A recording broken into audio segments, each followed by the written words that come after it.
O tem, kako so živeli in se izobraževali gluhi v zadnjih 60 letih, zgovorno pripovedujejo fotografske podobe iz življenja gluhih in naglušnih v Ljubljani.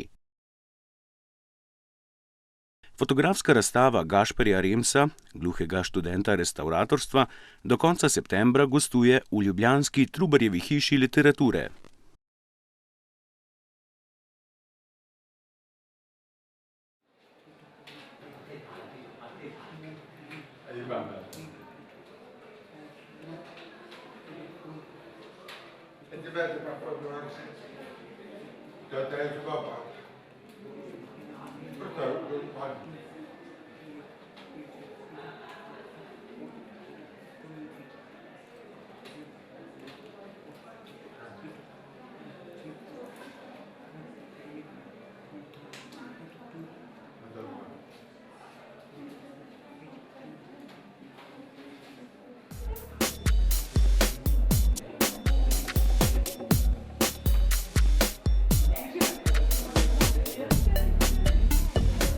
Razstava je nastala v okviru projekta Dostopnost do kulturne dediščine ranljivim skupinam.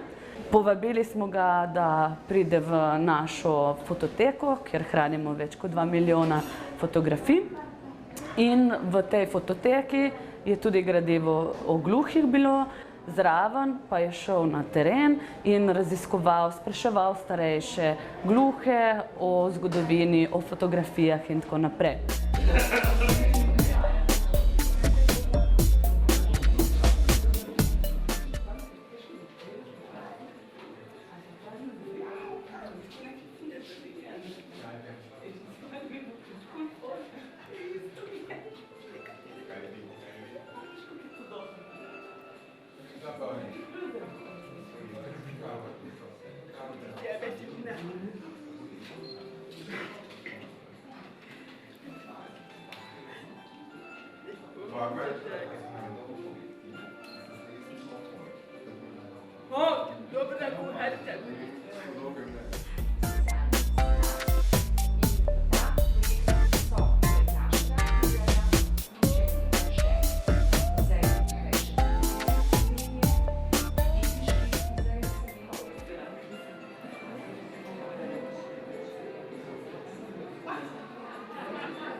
Zdi se mi pravzaprav prav, da je Trubarjeva hiša literature kot nek prostor, ki tudi odstira različne ljudi, ki so morda potisnjeni na obrobje in jim pač da prostor, da pokažejo pač svoje življenje, svoje ustvarjanje, ne nazadnje pač tudi kulturno dediščino, s katero bogatijo Slovenijo, slovenski jezik in pravzaprav naš narod. Kaj bomo s temi fotografijami? Mi smo jih sedaj evidentirali na spletni strani fototeke, smo vzpostavili tudi spletno galerijo teh fotografij, zraven je tudi video v znakovnem jeziku, kjer Gašper razlaga celotno razstavo. Zdaj v nadaljevanju te razstave moramo še razmisliti. Nekako je ideja, da bi se po koncu projekta v bistvu vse fotografije, da bi poklonili Zavodu za gluho in naglušno mladino v Ljubljani, kjer bi bile te fotografije na voljo poznejšim generacijam.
Yeah.